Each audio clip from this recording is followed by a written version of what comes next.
mental health. I mean, I can go at it from so many different angles. I mean, most of the time, we don't really understand our own mental health. You know, at times, we might be going through something mentally, and we might not know, the reason behind us being depressed, or us questioning ourselves, or even understanding our true feelings. I think a lot of the stuff I learned about mental health, I had to learn by experience. You know, I had questioned myself a lot about my confidence, about me believing in myself, and also too, like me knowing what a good mindset was. You know, because most of the time when you don't have any examples, you freestyling. You just going out there bumping your head and getting knots, and are you really learning from everybody around you if you're that wise to pay attention to other people's mistakes? But mental health, man, it's different levels to it, man. It's some people that are borderline crazy mental health, and there's some people that just are struggling mentally with things when it comes to their emotions and their feelings and their thoughts. And I want to tell people, according to like CDC and other organizations that deal with like mental health, mental behavioral health, there's like 17 different classifications of mental health. Mm-hmm. So because that one person might have one form of mental health, somebody else might be affected by something else. You might have depression, he might be schizophrenic. Okay. So, but in our communities, one thing that we don't talk about enough is mental health. And I feel like, from my personal experience, you know, mental health, but I had a good friend that I looked at as like a little brother, and I didn't know he had mental health issues. He came to Atlanta, Georgia, came down here with me. He left back to Los Angeles with San Bernardino and hung himself 2 weeks later. Mm-hmm. Never showed a sign, never showed a clue. And the reason that is because in our communities is black men and black women is always suck it up, be tough.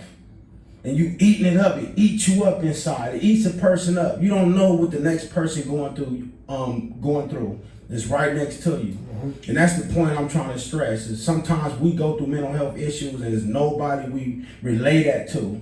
There's nobody we feel comfortable enough to come and say, hey, you my friend, you my partner, you my homie. These is problems I'm going through mentally. You don't know if I woke up, I went to sleep last night thinking about suicide. Mm-hmm. We didn't go to sleep thinking, not knowing he might have thought about putting a gun to his head and killing himself or taking a bunch of pills. But we say we love each other, family. We got to check on each other. Mental health, that is the main thing. And I'm going to let Darian touch on this because I know, you know, he got a lot of stuff to talk about mental health as well. Well, you know, I can use like one personal example. And I learned when I started learning about mental health, I really realized how idiotic and stupid I was for some of the things that I said, but it was from a lack of knowledge. Mm-hmm. Meaning this. I realized by looking into the mental health and the PTSD that, like the older guys who came back from the war, that wasn't a diagnosis back then. So they called them crazy. Mm-hmm. You were called crazy. But that was actually an illness. And even with the mental illness, it's a difference in being 5150 and having a mental illness. I dealt with my own sister-in-law. I kept calling her crazy until one day she sat down and told me what was actually going on with her. She told me that she was diagnosed as bipolar, manic depression. Mm-hmm. She had anxiety, all these things that she said, right? She said on top of that, she had anger issues. And she never did take the medication because she said it slowed her up. Mm-hmm. You see what I'm saying? And like, I couldn't figure out for the life of me, and I would call her crazy. She would be talking to me right now and be like, out of the clear blue, having a conversation, talking about maybe groceries. She would just say, fuck you. What we talking about? I'm tired of this shit. I'm looking at her, I'm on the phone like, what the hell? It came out of the clear blue, right? Mm-hmm. But what had me, I was getting upset. What upset me is because I didn't realize the mental illness at first, because she would say this to me at 4:30 And at 4:45, she would call me back like, "Hey, get dressed. I need you to come to the mall with me. Let's go shopping." I'd be like, "What in the hell is?" But I called it crazy because I was uninformed. I didn't have, information. Like I said, so many people like my little niece, right? She's a cutter, right? But her self-esteem, she thinks she's not, beautiful. She does a lot of things. Like I'm saying, she let me see, she wrote a diary and she happened to let me look in it. And she's drawing black hearts. She's actually in this dark place. But if you look at a person, you don't see it. She goes she goes home and she start cutting herself. You know what I'm saying? And you like, what are you doing? I mean, you don't understand, but you're not understanding. You tend to make To judge. you make stupid assumptions. You know what I'm saying? That's what I wanted to learn more about mental health. You know what I'm saying? Like Too Slim said, I had a homeboy. He told me one day, I thought he was playing. You take some of this stuff as jokes. He said, "Man, you know what, man? I'm tired of this shit.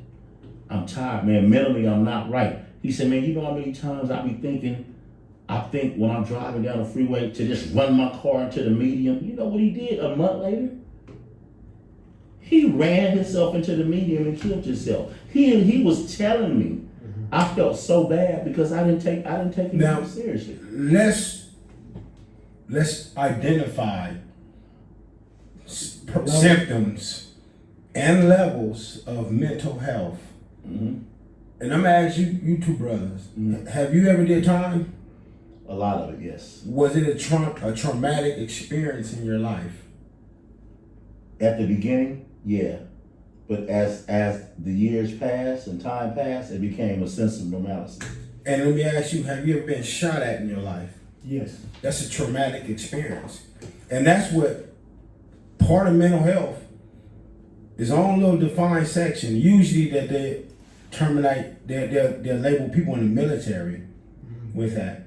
But even for everyday civilians in life, if you've been shot at, stabbed, beat up, raped, kidnapped, just a car accident, just somebody just came, 5 people come and jump on you, going to jail.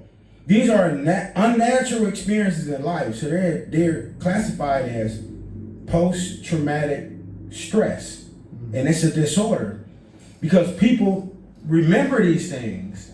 They will go back into the back of your mind, the subconscious of your mind, and you can hold it for 10 years. They say usually it don't show up for 3 years when you have a traumatic incident in your life. And there's different levels of it. You got one dealing with child abuse, rape, abandonment, gang banging, prison, stab, shot, hit by a car. These are traumatic incidences that happen in people's life all around the world. And if you look at right now, we living under a whole pharmaceutical martial law. People scared to come out their house. I actually love it because I can get on the highway and get where I'm going, point A to point B. You know what I'm saying? So, on traffic. But just imagine the psychology of people. When they do say everybody go back into society, people gonna still have a post-traumatic stress syndrome. That's down to the whole world now. So everybody falls under a level of post-traumatic stress syndrome. I totally concur. I think it's becoming so normal that people look at it like, oh, it's nothing. I just gotta keep living. I just gotta keep going. I can't sit back and think about it because I got bills to pay. And most of us go to sleep, wake up, go to sleep, wake up, go to sleep, wake up. And we deal with these issues every day, but we never really acknowledge them to the point where we can deal with them and understand, where it is coming from. I mean, we could talk about the experience, but we can't talk about how it holds us, in moments of our life back. I think a lot of relationships don't work out because of people's relationships with their parents or with their mom or their dad. What they saw. Like, I feel like I've always had issues with commitment because of my mama. You know, relationship problems that we had. You know, you kind of look at things that you always had questions about that you never really had a conversation with your mother about, and then you might hold a woman accountable for something you dealt with someone in your family that you hold on to, and you never really dealt with that. You didn't go to no counseling or nothing. You just got to live with it. And I feel like that's what majority of people in life right now are dealing with, certain things that they are overcoming mentally. Let me break this down to you, especially when it comes into the urban communities, right? Let me really break this down to you. I'm not a psychologist. I don't have a PhD, a fancy degree. This is from personal experience. Okay. And in our communities, as a minority, when the first thing when you get in school and they tell you your people were slaves, you don't think that putting post-traumatic stress syndrome on a young child's mind? Because the first time I heard that in elementary, I said, no, this ain't me. Yeah. This ain't my people right here. I know we stronger than that.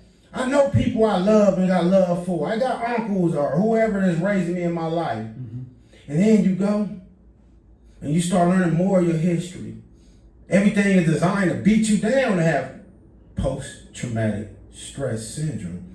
You see how the seeds are planted so early. So early, and we allowed that. And then you cut the TV on and the police beating up on our people. And then you watch a movie. And then you see, you see certain things. Police officers getting off for beating a man damn near to Trayvon death. Martin. Beating a man to death. And then they ask, like, well, what was the little boy doing? You feel me? They looking at it like naturally we are the issue. And it's like always an excuse when it comes to us. So it'll make you feel less than as a human being. And it'll make you look at your own race like that. Why we gotta be outcasted like that? And then you get in junior high. I want to make this point real quick. And then you get in junior high. They show you the civil rights era. In that era, look how many black leaders got assassinated. Psychological assassination. I hear so many black men and black women say, I won't stand up. I ain't about to get myself killed. Psychological assassination. You see what I'm saying? We can go on levels with this. There's levels and degrees to this. When it comes to the psychology, it's real complex. It's real tricky now. But you got to figure it out. Our people got to figure it out and give us the proper prescription of psychology. But we can't look at people in universities and all these different scholarly things in our own communities. We got to make it, man, look, man, it's okay to talk about the mental aspect, the emotional aspect. Let it out. I'd rather hear from you than you to go and lose your life. Yeah. You see what I'm saying? What you was referring to, and the brother T. Peasy said it earlier, right? I'm gonna go from a personal aspect on this, okay? Which I hope the information will help someone other than me, right? I know at one time in my life, especially in my teenage to my, my upper, what I'm saying, young adult life, I had no regard for things. Okay? I had it was like a stupid way of thinking. But I'm mentally ill because I learned something later on in life. And this is why I think people kill themselves. I'm telling everybody, learn to open up and trust someone. If I had somebody to talk to run things across, a lot of my thought patterns would have been different.